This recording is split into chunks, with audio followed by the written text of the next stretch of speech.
Yeah, you got everything. So I got it all. are you already going? I just started. Okay, now we're going. How's it going, John? How's it going, Eric? Good. Welcome to Mostly Security. Mostly Security, special edition. We're actually in the same room. Yes, so if there's an echo, that's because we're trying to play with a virtual recording device with two microphones. That's right. And this means we can't edit out Dumb stuff. That's okay. Yeah. We chop out whole sections. But we're at Empower this week. Down in Las Vegas. That's fun time. Yeah, it's a Not good the show. being in Vegas part so much for me. Well, anyways, neither of but us are real Vegas people. folk, but that's okay. Yeah. It's a good time. Yeah. Good stuff. Yeah, so we're just trying to squeeze this in actually between a couple of sessions. So if it's a little bit short and a little bit rushed, well, we didn't want to skip a week. We've been on a good roll. Consistency is key. Consistency is key. So yeah, anything exciting happened this weekend, or should we just dive in? Well, I was going to ask you about your root beer, but maybe we should just dive in because you talked about your root beer before. I did. And you had to let it. I did. We ferment? actually we drank the last. I don't know what is it called, ferment, I guess, because you put the yeast in to bubbleify it. You can make it bubble. I let it sit in the garage for 6 days. And actually, we kind of did a little experiment where we drank a bottle at 4 days, and then at 6 days, and then after about a week or so, I put the last bottle in the fridge. But we let it sit there for a couple weeks, and then we just drank it actually this past weekend, and it was really flat. I don't know, they were better before we refrigerated them. My kids really enjoyed it, but I did not so much. Flat root beer is just medicine. Yeah, exactly. It's not as fun. So I don't know. Anyway, first experiment, mediocre. I wouldn't call it a failure. I wouldn't call it an abject failure, but I would say that we need to practice. But your glass bottles didn't The explode. glass bottles did not explode. We can reuse them. All right. We'll clean them out and do it again. Nice. So yeah. Actual technical follow-up. Yes. Facebook. I had one piece of follow-up from last week, which was that, Facebook, we talked about, had the 50 million people whose access tokens were stolen by the token hack, where you could do a view as and get a login token. So Facebook actually posted a follow-up on that had some interesting information that had a couple of things I thought were worth at least calling attention back to. The first of which is that they explained, at least in a minor amount, how they decided or realized that something must be happening, and it was basically due to must have been some sort of anomaly detection, because they said they saw a spike of activity that happened on September 14th, and then within a day, they determined it was an attack and identified the vulnerability and had it fixed within 2 days. And then, obviously did the token resetting. But then they apparently did a follow-up on what exactly had happened. And so, they had feared that there had been 50 million. They were able to confirm. So actually, this might be considered bad, because in many cases we're like, oh, it's an upper bound, but maybe it's only a small percentage. But in this case, they confirmed that about 30 million people actually did have their tokens stolen. So that is essentially a confirmed level of data extraction that happened. And they went into a bit of detail on this page that we'll post in the links about how the attackers had basically moved from account to account and scraped the friends, and then they for basically you start with one account, and then you go to your friend's account, and then you could view as them, and then each one, once you've stolen the tokens, you could go on. So they talked about the data that was actually gotten from it sounds like about 15 million people had relatively minor, had their contact details taken, but then another 14 million people had both the name and contact details as well as other info about username, gender, locale, relationship, religion, birthday, lots and lots and lots of other data. And then approximately 1 million people who evidently they were able to confirm had their token stolen, didn't seem to have their data scraped. So regardless, this is kind of the follow-up by Facebook to that account, that hack. And they have a link on the page that we did or we'll post to the help center where you can check and see if your Facebook account was one of the ones that was compromised. I have to say I didn't look for myself because I did. I don't care. I couldn't find me. That's good because you shouldn't have an account, right? So anyway, that's kind of follow up, almost a real topic, honestly. But yeah. It's good to see the data come.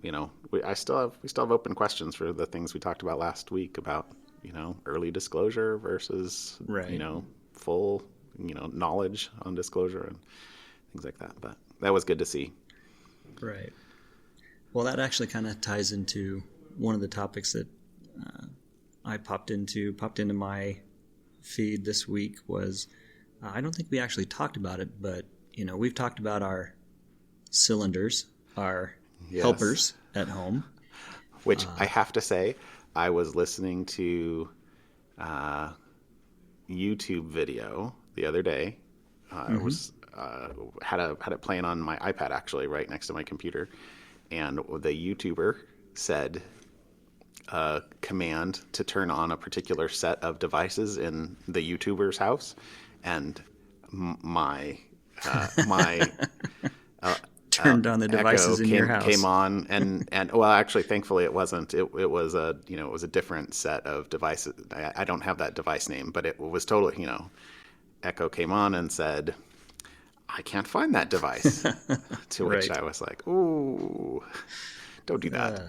Nicely. We try to be better these days. We were pretty bad in the early days of the podcast, but we know better now. Yes. Well. Anyway, we try to know better. But anyways, Facebook, not to be more left Facebook.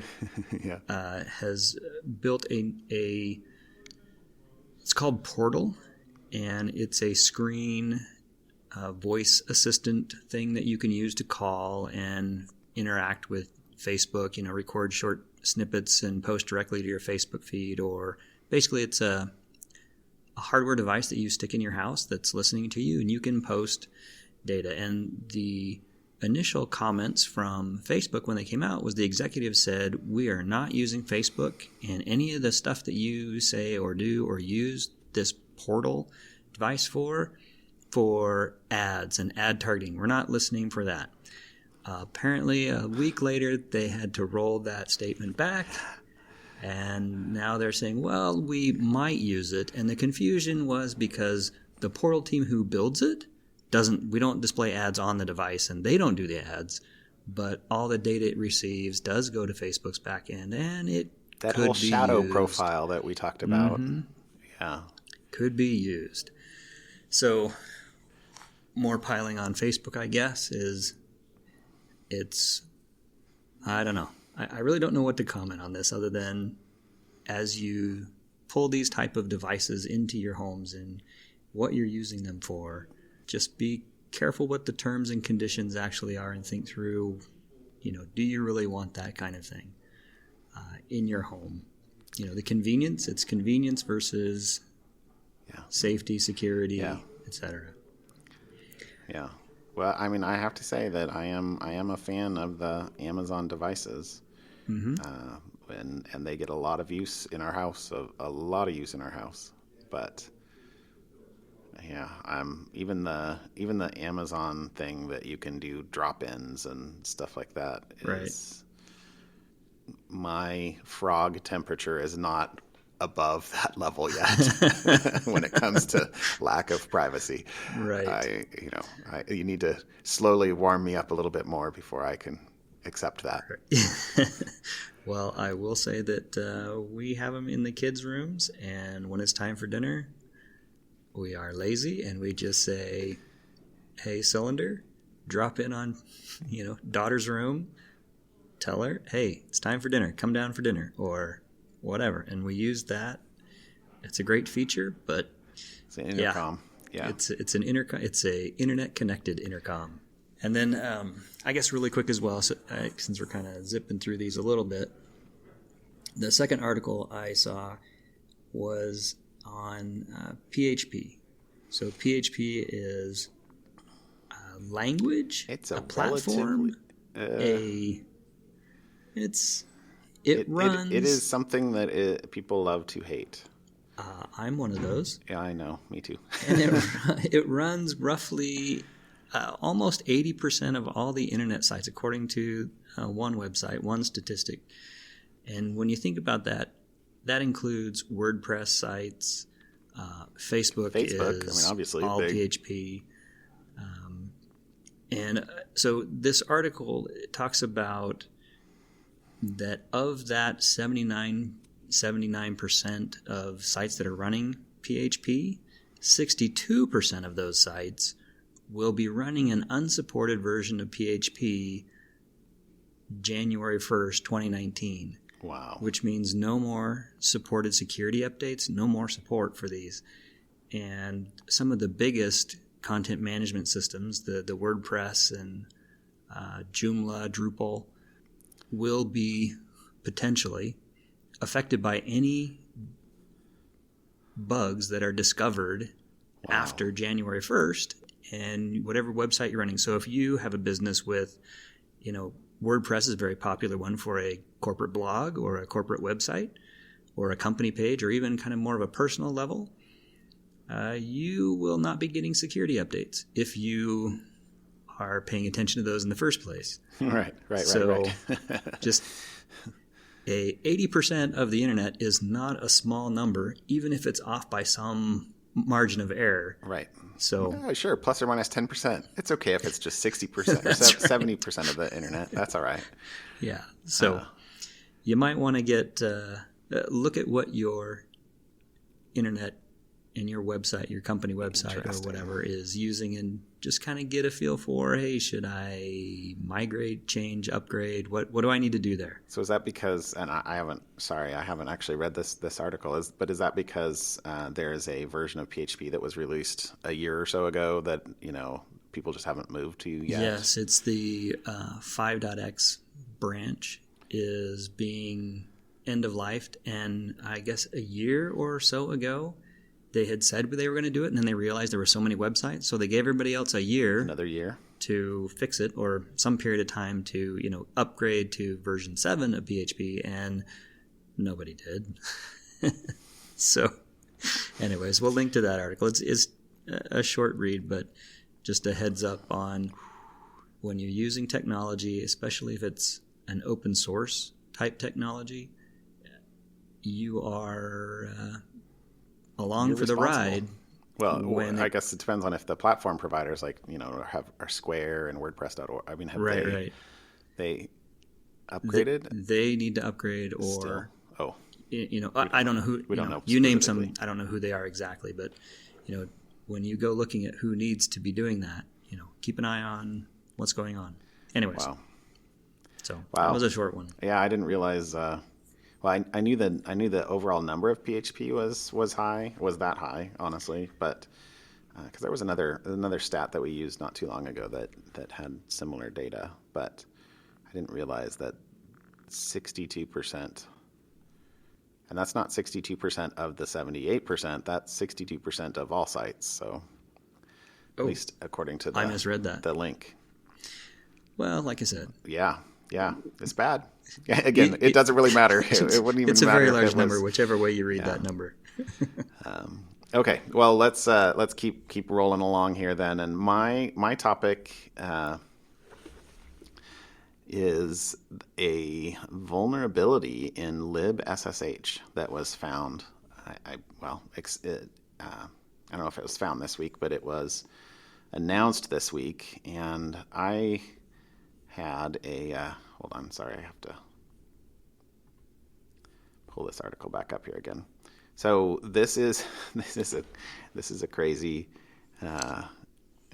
bug, but it's essentially a bug in the handshake protocol of SSH. So SSH is Secure Shell. You can use it to log on to, from a terminal perspective, log on to other computers. So, as a developer, I use this all the time to log on to other systems, whether those systems are elsewhere inside, even in my laptop or inside the company, or to cloud providers. And this particular vulnerability was in the handshake when a client is attempting to SSH to a server. If the client, instead of presenting the handshake messages in the correct order, if it, instead of sending a user auth request to begin an authentication session, if instead it sent a user auth success message, the server would accept that success message and proceed as if the client had been successfully authenticated. So normally you would send here's my request. The server would say, okay, give me your credentials. You'd send the credentials. Then there would be a back and forth from the credentials are valid. Okay, we're good, and then be allowed in. In this case, the client's basically sending a packet that says, I just successfully authenticated with you. Do my thing. and the server's like, okay, we're good. We're good.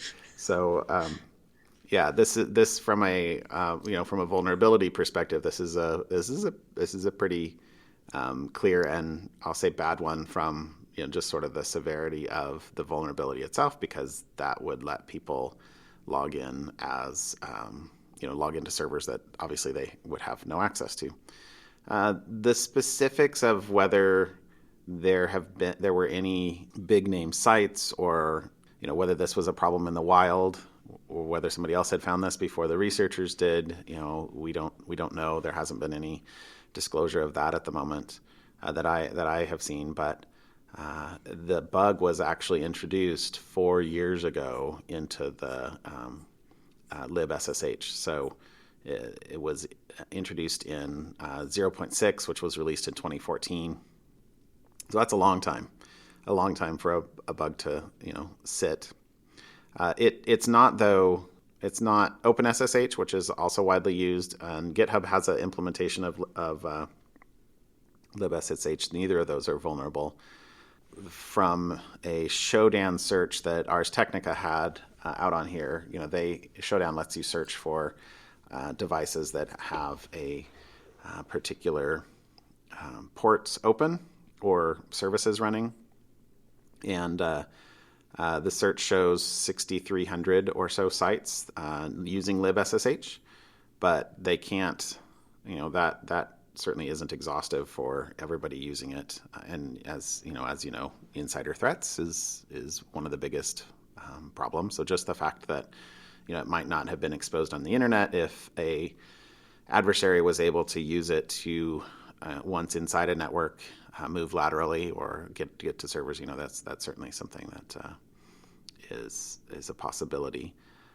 Anyway, of the 6,300 sites, they also can't. I don't think they can tell what version is being used there. So the fact that it's been there for 4 years, there's a pretty big window. Yeah, it's a big window. There's a good chance that many of those are. There's some comments in here that this is probably being an overhyped bug. Because there are implementation. It's not a vulnerability on the client. It's only a vulnerability on the server. So you have to have SSH enabled, and other popular SSH servers are not vulnerable. So who knows? It'll be interesting to see. Another thing to kind of keep our ears to the ground on, see whether there's anybody that announces that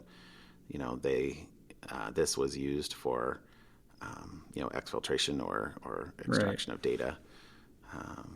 But we can post a link to the Ars Technica article. Was the one that had a little bit more info. The actual posting on the libSSH site itself was very, very Spartan. Basically, we found a bug, we fixed it. This is who found it. So they did not give any details, but ours had a decent article here. Well, I think that also goes to the point I think we mentioned before about just because you've got software that no one's found a bug in doesn't mean it is bug free. Right? It could be years. We talked about the bash bug or the OpenSSH bug in the past that were around for many years. Many years. That you stumble across these things, and who knows? Best you can do is keep up to date and have good monitoring. Yep. Good monitoring. I guess that goes back to the Facebook thing of, there's some suspicious activity here. Right. Why is this happening? Which, that's a mature security practice that, is going to have the people to be watching that and watching for that. Mm-hmm. But, well, there we go. All right. Pop into something fun? We have a reservation in not too many minutes, so we better. Yes, sir. We don't want to be late for dinner. We better go on to something fun. So my something fun, The Economist. Okay. The Economist, always a fun time with The Economist. Yeah, when I start bringing up The Economist, I love finance. You're in on this. I'm a geek. So they are now. They're the guys who created the Big Mac Index. Yes. Back in 1986 to try to get information to the average person, a way to understand how cost and inflation and things have changed over time, and so they had, and where in the world it's different. So they started this Big Mac Index in 1986, and they've been compiling this and kind of putting this out every year. I don't think I realized it was that long ago. I didn't pick a date until I read this article, and the thing that I think is fun about this is, which is also very cool, is they have decided to start publishing not just the Big Mac Index. Big Mac Index is their first thing they're going to publish, open source on GitHub, so that you can go see how they calculate it, where they get the data. You can get access to all the same raw data that they're using to create the Big Mac Index and publish in their articles. And you can take that. They've got a Jupyter notebook out on GitHub, and you can then take that and tweak that to your heart's content to figure out what kind of ways you may want to remix that. Oh, that is awesome. So it is just this really cool idea, I think, that we're now going from me telling you that, a trusted source is telling you data and you just need to trust us because we're The Economist, and of course we wouldn't say anything that would be wrong, to you should, we're trustworthy. We trust and verify. Yes, we know what we're doing, and we're going to prove it by letting you see the data that we pulled. And if you find holes in it, let us know. Submit a pull request, and we will fix it. I love it. Right? Love it. Oh, that's fantastic. So, anyways, that was my something fun for this week. Is it'll be interesting to see what other kinds of things The Economist starts publishing on GitHub. So we'll link to the quick little article where they talk about what they're going to do and what's next, as well as the GitHub repository. I'll tell you something that I don't have. It's purely anecdotal, so maybe I'm lying. I first learned about the Big Mac Index on my first trip to Argentina, because we were talking with some friends, and we were out at a mall, and this friend said that, there's this thing, the Big Mac Index, and somehow Big Mac or McDonald's was being bribed or something like that by Argentina to keep the prices of Big Macs artificially low to keep the to maintain a certain place on the Big Mac Index. So that that was the deal, because the Big Mac wasn't actually on the menu, not on the overall menu. You had to know to ask for it, because they had to sell it cheaply or something. Anyway, it was one of those things that I was like, what is the Big Mac Index? So I remember looking at that. This was years ago, right? And being okay. I didn't realize that, but I love the ability to sort of hold one thing up and then compare it in different currencies, and right. What's it cost to. So I think it's really cool. Get a Big Mac around the world, and yes, I eat Big Macs. It's okay. I'm good. Okay. Well, so my something fun actually kind of goes a little bit with my, at least semi-related to my libSSH vulnerability, because my something fun is the illustrated TLS connection.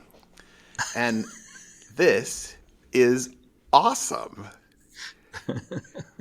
I hadn't looked at it till just now. I'm in the room with you, so I actually can see your face, and I'm like, oh, he hasn't looked at this before. Look at this. This is awesome. This is a little site, and obviously we'll have the link in the show notes here, that walks through every byte of a TLS connection. So you can look at the client hello, and here's the actual binary data, and you can hover over it, and it'll tell you what the thing is. So the first 5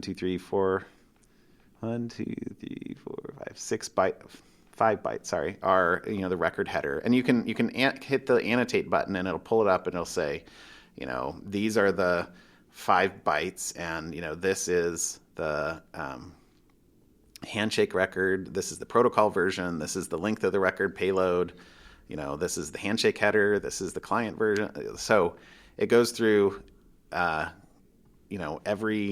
every back and forth between the server. So this, the client says, hey, the server says, hey, client hello, server certificate.